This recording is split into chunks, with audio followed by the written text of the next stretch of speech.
কম আজি মোৰ পূৰ্বপুৰুষৰ এখন বিশেষ থানৰ বিষয়ে। হৰিদেৱে জ্বলোৱা অক্ষয় বন্তিৰ বিষয়ে আপুনি জানেনে? আৰু এয়া হৈছে মহাপ্ৰসাদ। Hello' everyone, good morning. Morning আজি ঘৰৰ পৰা ওলাই আহিলোঁ। আজি আমি গৈ আছোঁ বহৰী বৰপেটালৈ। কিয় গৈ আছোঁ? তাত কি আছে? কোন আছে তাত? গম পাবলৈ শেষলৈকে ভিডিঅ'টো চাই থাকক, গম পাই যাব।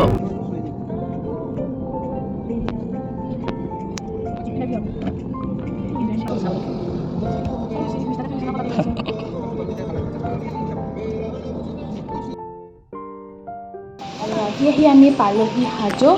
আৰু ইয়াত এখন খুব বিখ্যাত এখন চাহৰ হোটেল আছে। আমি ইফালে আহিলে এইখনত সোমাওঁ, চন্দ্ৰমা হোটেল। এতিয়া চন্দ্ৰমা হোটেলত সোমাই এটা চাহ খাই লওঁ। আৰু ইয়াৰ ছাইডতে পাৰ্কিঙৰো সুব্যৱস্থা কৰা হৈছে।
এয়া আপোনালোকে দেখিছেনে? মানুহবিলাকে কিবা ভাৰ বান্ধি লৈ গৈ আছে।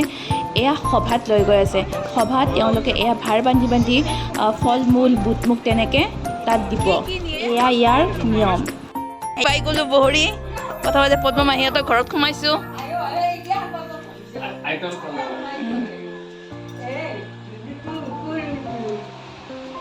আৰু এইগৰাকী হৈছে মামাহঁতৰ খুৰীয়েক।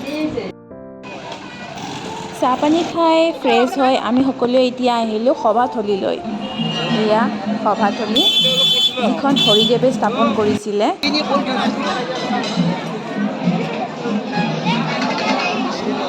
এই সত্ৰখন হৰিদেৱে স্থাপন কৰা। ইয়াত এই ফলকখনত হৰিদেৱৰ জন্মৰ কথা, মৃত্যুৰ কথা, তেওঁ কেনেকৈ এই সত্ৰখন স্থাপন কৰিলে, এই বিষয়ে সম্পূৰ্ণকৈ লিখা আছে। আমাৰ চাৰিওজনা মহাপুৰুষৰ ভিতৰত হৰিদেৱ আছিল বয়োজ্যেষ্ঠ আৰু তেখেতে এই সত্ৰত এগছি চাকি জ্বলাইছিলে। সেই চাকিগছি আজিও অক্ষয় বন্তি স্বৰূপে জ্বলি আছে। মই আপোনালোকক অলপ পিছতে দেখাই আছোঁ সেই অক্ষয় বন্তি জ্বলি থকা ঠাইডোখৰ।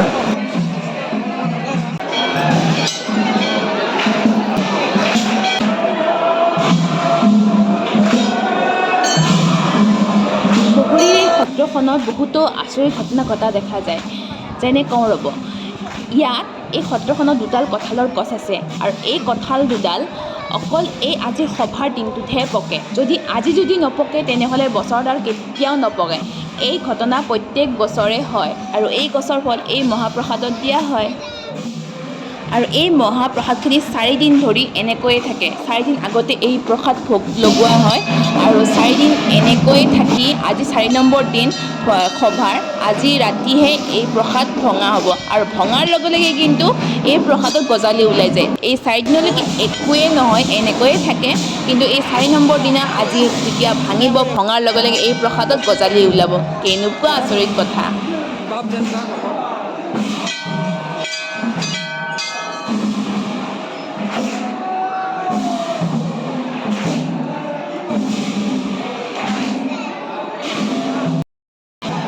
আৰু এই যে দেখিছে, ইয়াৰ ভিতৰত আছে হৰিদেৱে এই সত্ৰ স্থাপনৰ সময়ত জ্বলোৱা অক্ষয় বন্তিগছি।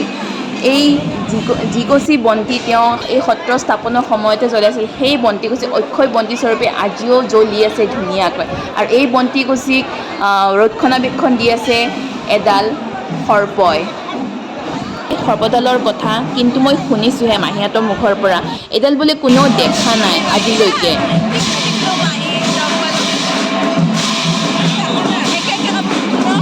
এই টিকলু টিকলু ল'ৰা ছোৱালীকেইটা যে মোৰ মাহী আৰু মামাহে হয় দেই।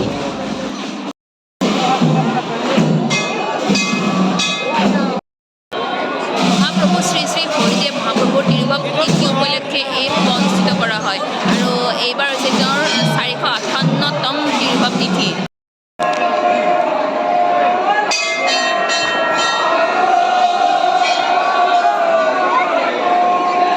এয়া প্ৰসংগ শেষ হ'ল, হৰিনাম জুৰিছে ভকতসকলে।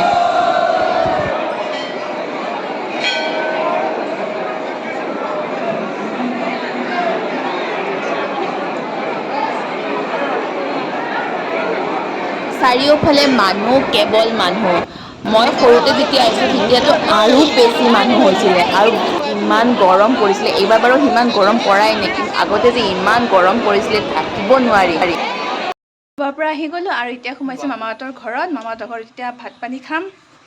এয়া এতিয়া মামাহঁতৰ ঘৰ, মামাহঁতৰ খুৰাকৰ ল'ৰাৰ ঘৰ। এয়া বহৰীত আৰু আমি এতিয়া মামাৰ ঘৰত আহিছোঁ। এতিয়া মাহঁতে ভাত খাই আছে।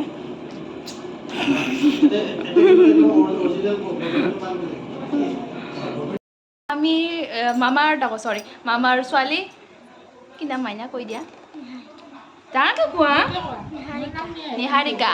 আৰু কোন ক্লাছত পঢ়া? তুমি নাচানে? সত্ৰীয়া নাচানে? সত্ৰীয়া ডান্স কৰা নকৰা? এই বায়েকে সত্ৰীয়া ডান্স কৰে, এই বোলে নকৰে। তুমিও কৰিব লাগে। আমি আহি কেনেকুৱা লাগছে তোমাৰ? ভাল লাগছে? আমাৰ ঘৰত যাবা নে নাযোৱা? নোযোৱা? কিয়? যাব লাগিব ন আমাৰ ঘৰত। এতিয়া আহিছোঁ ককাহঁতৰ ভায়েকহঁতে থকা পুৰণি ঘৰটোলৈকে। এইখিনি অলপ নতুনকৈ বনাইছে। আপোনালোকক দেখাই আছোঁ পুৰণি ঘৰটো, একদম আগৰ, য'ত মামাহঁতে মাহীহঁতে খেলিছিলে, সেই পুৰণি ঘৰটো। এইটো চাওকচোন, এই ককাহঁতৰ আগতকৈও আগৰ দিনৰে বনোৱা, এইটো জেঠাৰ দিনৰে ঘৰ। ভিতৰত মই ঘুমাই ৰাখা একবেলা ঘৰত তাৰমানে কি এই পুলিচক বিৰাট ভয় কৰে না। কৈ থকাজন যে মাহঁতৰ ভায়েক আৰু তাৰ কাষৰজন মাহঁতৰ খুৰাক। মাহঁতে আগৰ কথাবিলাক আলোচনা কৰি আছে, আগৰ স্মৃতিবিলাক ৰোমন্থন কৰি আছে। শুনি শুনি আমাৰো ভাল লাগিছে, সাধু কথাৰ নিচিনা। মই দূৰৰ পৰা দেখা পালোঁ, দেখা পাই আহি পেৰাৰ ভিতৰত দি সোমাইছোঁ, পেৰাৰ ভিতৰতে টোপনি আহি গৈছে মোৰ।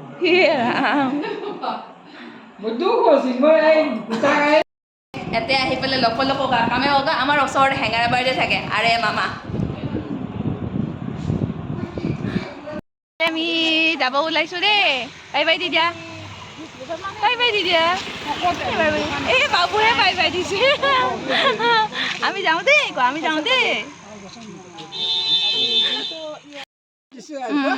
আৰু এতিয়া আমি আহিছোঁ মানে এপাকেনে মাতটো লগাই যাওঁ বুলি সোমাইছোঁ ককাৰ কাজিনৰ ঘৰত, ককাৰ পেহীয়েকৰ ল'ৰাৰ ঘৰত। এইকেইটা ককাৰ পেহীয়েকৰ ল'ৰাৰ ছোৱালী।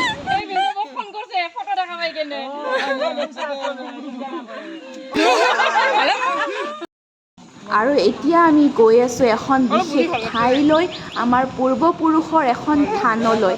আপোনালোকক দেখাম এতিয়া। চাবচোন, এখন ইমান ধুনীয়া থান, যিখন আমাৰ পূৰ্বপুৰুষৰ ককাকৰ নামৰ এখন থান। এই থানখন যিজন আটাৰ নামত গেৰা আটা বুলি তেওঁৰ নাম আছিলে, সেই আটাজন মানে ককাকজনে এটি বিশেষ ঠাইত সদায় আহি ইয়াত বিশ্ৰাম কৰিছিলে। তেতিয়া ককাও থাকিছিলে মাজে মাজে তেওঁৰ লগত। যেতিয়া তেওঁৰ বিশ্ৰাম কৰিবলৈ সময় হৈছিলে, দিনটোতো থাকিছিলে, যেতিয়া তেওঁৰ বিশ্ৰাম কৰিবলৈ সময় হৈছিলে, তেতিয়া তেওঁ কৈছিলে যে মানে ককাক কৈছিলে, বাবা তুমি এতিয়া যোৱা, এতিয়া মোৰ বিশ্ৰামৰ সময় হৈছে, মোৰ লগৰীয়াবোৰ আহিব। আৰু তেওঁৰ লগৰীয়া কোন আছিলে জানে? তেওঁৰ লগৰীয়া আছিলে কিছুমান সৰ্প। যেতিয়া তেওঁৰ সেই সৰ্পবিলাক আহিছিলে, সেই সৰ্পবিলাকৰ লগত তেওঁ ধুনীয়াকৈ শুই গৈছিলে আৰু সেই সৰ্পবিলাকে তেওঁক একো অনিষ্ট কৰা নাছিলে। এইডাল গছডাল ন? এইডাল নে? অ সেইডাল। অ সেই তেওঁ বিশ্ৰাম কৰা জেগাখিনিত এতিয়া এটা মন্দিৰ বনাই দিয়া হৈছে। এটা ভিটা আছে, কোৱা আছে ইয়াতে। এটা বাঘ কৈছে। সেই ভিটাটো কাটি পেলাই এই ওখ ভিটা আছিল এটা এই এনেকৈ এনেকৈ এনেকৈ এটা বগৰী গছ একডাল আছে বিৰাট বগৰী আছিল এটা আমি জানো বগৰী চগৰী চব আপোনাৰ পোৱা আছে হেৰি আছে থানৰ মাটিখিনি আমাৰ ককাহঁতৰে আছিলে যেতিয়া মানে গেৰা এটা যিজন মানে যাৰ নামত এই থানখন তেওঁ যেতিয়া ঢুকালে তেওঁ ঢুকোৱাৰ পিছত এই জেগাখিনি তেওঁলোকে ৰাইজক দান কৰি দিছিলে আজিৰ এই ধুনীয়া ভিডিঅ'টো ইয়াতে সামৰণি মাৰিছোঁ ধুনীয়া বুলি এইকাৰণে কৈছোঁ কাৰণ ইয়াতে আছে বহুত স্মৃতি এটি সুন্দৰ দিন অতিবাহিত কৰি কিছু স্মৃতি মনৰ মাজত লৈ আমাৰ পুনৰ ঘৰলৈ উভতনি যাত্ৰা থেংক ইউ ফৰ ৱাচিং টাটা বাই বাই